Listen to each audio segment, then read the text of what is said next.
বন্ধুরা, একটা প্রবাদ বাক্য আপনারা অবশ্যই শুনেছেন যে রশ্মি জ্বলে গেল বল যায় না। আর এই কথাটা এখন একদম ফিট বসছে আমাদের পার্শ্ববর্তী প্রতিবেশী দেশ পূর্ব পাকিস্তানের উপর। আপনারা জানেন সেই দেশের অন্তর্বর্তী সরকার তৈরি হবার পরে থেকে সেই দেশের ঘরের ভেতরে অবস্থাটা কোথায় গিয়ে দাঁড়িয়েছে। এটা তো আপনাদের নতুন করে এক্সপ্লেন করার কোনো প্রয়োজন নেই, কেননা আপনারা এটাও জেনে গেছেন যে এই দেশের ঘরের ভেতরে মাত্র 1 মাসের নতুন সরকার আসার মধ্যেই দেশ কাঙালিপনায় চলে গেছে। দেশের ব্যাংকগুলোতে পয়সা নেই, দেশের মানুষের খাওয়ার জন্য বা তাদের খরচের জন্য সঠিক ইনকামের উৎস নেই। বিদেশি কোম্পানিগুলো চলে যাচ্ছে, যে কোনো বিদেশি বাইরেকার কোম্পানিগুলোর ইনভেস্টমেন্ট করতে চাইছে না। দেশের সরকার বলে আমার দেশের সাধারণ মানুষগুলোকে আমরা ভালো রাখবো, কিন্তু সেই সমস্ত সাধারণ মানুষগুলো এখন তারা বলতে বাধ্য হচ্ছে বা অনেকে ভেতর ভেতর আফসোস করছে যে আমাদের এই সরকারের থেকে স্বৈরশাসক সরকার ভালোই ছিল। এই দেশের মানুষগুলো ভারত বিরোধিতা করে তারা বলে ভারতীয় পণ্য বয়কট করব, অথচ তারা ভারত ছাড়া এক বিন্দু চলতে পারে না। রিসেন্ট ভারত থেকে 2,31,000 ডিমকে কিনেছে। এইগুলো বাদ দিয়েও তারা ভারতের কাছে সর্বদা সাহায্য চাইছে। কিন্তু এত কিছুর পরেও সেই দেশের কট্টরবাদী ইসলামিক মোল্লাতন্ত্রগুলো ভারত বিরোধিতা কিন্তু এতটুকু কমেনি। এরই মাঝে খবর বেরিয়ে আসছে একজন সেই দেশের ভণ্ড ইসলাম প্রোডাক্ট গ্রহণকারী ব্যক্তি চরমোনাই পীরের স্টেটমেন্টকে নিয়ে। হ্যাঁ বন্ধুরা, চরমোনাই পীর স্টেটমেন্ট এমন একটি দিয়েছে যেটাকে শুনে আপনারা হাসবেন। তাদের স্টেটমেন্ট শুনে আপনারা এটাই ভাববেন যে মনে হয় ভারত তাদের দয়ায় চলে, কিন্তু এটা তারা ভুলে গেছে যে ভারত যতক্ষণে দেয় ততক্ষণে চলে পূর্ব পাকিস্তানিদের। চলুন বন্ধুরা, আপনাদের সবকিছু জানায় আজকের এই ভিডিওটিতে, কেননা ভিডিওটি অনেক ইন্টারেস্টিং হতে চলেছে। তো বন্ধুরা, চরমোনাই পীর তিনি তার স্টেটমেন্টে কড়াভাবে বলেছে ভারতের সঙ্গে সমস্ত গোপন চুক্তি প্রকাশ্য বাতিলের দাবি করে তিনি।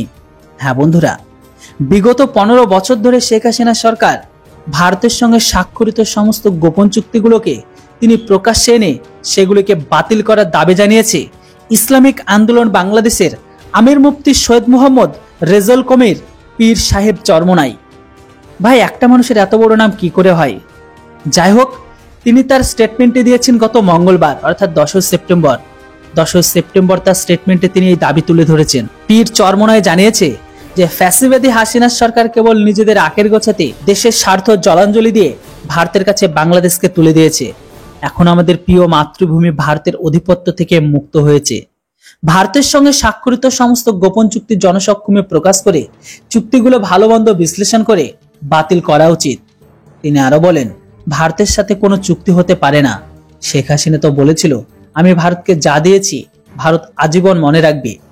এইসব চুক্তির কারণে ভারত আমাদের বন্ধুপ্রতিম দেশ বলে মনে করতে নারাজ। আমাদের সঙ্গে ভারতের আচরণ ছিল অত্যন্ত খারাপ। সাম্প্রতিক সময়ে ভারতীয় প্রতিরক্ষা মন্ত্রী রাজনাথ সিং বাংলাদেশের পরিস্থিতি পর্যবেক্ষণ ও যুদ্ধের জন্য প্রস্তুত থাকার নির্দেশনা দেওয়ার পরে বাংলাদেশের ঘরের ভিতরে পুরো হিলে গেছে। বাংলাদেশের আর্মি জেনারেল থেকে শুরু করে বাংলাদেশের ঊর্ধ্বতন কর্মকর্তারা জানিয়ে দিয়েছে এই মুহূর্তে আমরা ভারতের সাথে লড়ার একদমই পজিশনে নেই। এত বড় ক্ষমতার সামনে আমাদের ফু দিয়ে উড়িয়ে দেবে। এটা আমার কথা নাই, এটা ছিল তাদের স্টেটমেন্ট। তিনি তো এটাও বলেছে যে ভারত যদি আমাদের উপর আক্রমণ করতে চায় তাহলে এদেশের 18 কোটি মানুষ দেশের সার্বভৌমত্ব রক্ষায় লড়াই করতে রাজি। পীর চরমোনাই সীমান্ত হত্যা, জল সমস্যা নিয়েও ভারতীয় আচরণের সমালোচনা করেন। ভারত এখনো সীমান্ত হত্যা বন্ধ করেনি। বর্ষাকালে বাঁধ ছেড়ে দিয়ে বাংলাদেশের মানুষকে জলে ডুবিয়ে দেয়। এটি আমাদের জাতীয় নিরাপত্তার জন্য বড় হুমকি। এই স্টেটমেন্টের মাধ্যমে পীর চরমোনাই সরকারকে ভারতের সঙ্গে করা চুক্তিগুলোর স্বচ্ছতা নিশ্চিত করতে এমনকি বাংলাদেশের জনগণের স্বার্থ রক্ষায় কার্যকর পদক্ষেপ নেওয়ার আহ্বান জানিয়েছে। বন্ধুরা, এই সমস্ত লোকের কথাগুলো শুনে আমার বড্ড হাসি পায়। এই জন্য শুরুতেই বলেছিলাম রশ্মি জ্বলে গেল বল যায়নি। আপনারা জানেন এই মুহূর্তে বাংলাদেশের অবস্থাটা কোন জায়গায় গিয়ে দাঁড়িয়েছে। যে সমস্ত মানুষগুলো ভেবেছিল একটু সুখের দিন দেখবে, সুখের দিন দেখা তো দূরের কথা, সেই দেশের অবস্থা আরো খারাপ থেকে খারাপতর হচ্ছে। এখন যে বাজারে এই সমস্ত বিষয়গুলো নিয়ে আলোচনা করছে তাদেরকে বলে দিতে চাই ভারত অলরেডি আপনাদের ব্যবস্থা করতে শুরু করে দিয়েছে। আপনারা ভারতের এখনো পর্যন্ত বিদ্যুৎ বিলে দিতে পারেননি। এরই মাঝে আপনাদের দেশের বিদ্যুৎ নিয়ে কি সিরখাল্লি চলছে সেটা আমার থেকে আপনারা ভালো বোঝেন। এমতো অবস্থায় আদানি গ্রুপ যদি বিদ্যুৎটাকে কেটে দেয় তাহলে আপনারা কোথায় গিয়ে দাঁড়াবেন? অলরেডি আপনাদের অনেকগুলো ব্যাংক পুরো বন্ধ। ব্যাংক তো খোলা রয়েছে কিন্তু ব্যাংকে টাকা নেই। বাংলাদেশের অন্তর্বর্তী সরকার বিভিন্ন জায়গায় হাত মারছে যে আমাদের কিছু আল্লাহর নামে এখন ধার দিন।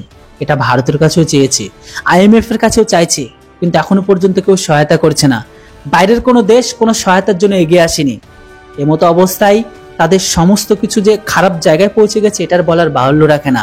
শুধু সময়ের অপেক্ষা পাকিস্তানের মতো তারা হাতে বাটি নিয়ে রাস্তায় এসে বলবে আল্লাহর নামে আমাদের কিছু ভিক্ষা দিন, এটা খুব তাড়াতাড়ি আপনারা দেখতে পাবেন। তো বন্ধুরা, পীর চরমনারের স্টেটমেন্টে শুনে আপনাদের কি মতামত সেটা অবশ্যই কমেন্ট বক্সে লিখে জানান। Thanks for watching. Jai Hind, Vande Mataram.